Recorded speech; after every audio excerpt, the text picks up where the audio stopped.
As obras do novo complexo de viadutos na Avenida Victor Ferreira do Amaral, um ponto vital de ligação entre Curitiba e Pinhais, avançam a passos largos em outubro de 2025. A construção, que faz parte do projeto de requalificação do Inter 2, atingiu novas fases cruciais. Recentemente, as equipes concluíram a instalação das vigas das pontes sobre o rio Atuba e agora se concentram na concretagem da laje e na integração das novas pistas. Para viabilizar os trabalhos, o trânsito sofreu alterações importantes.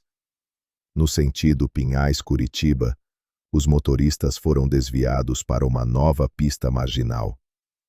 Além disso, a Rua Brasílio de Lara, no cruzamento com a avenida, está temporariamente bloqueada para obras de pavimentação.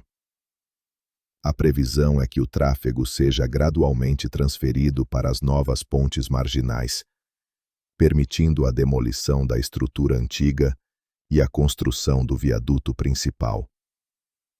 A conclusão total do projeto, que promete eliminar o antigo semáforo e agilizar o fluxo na região, está mantida para o segundo semestre de 2026.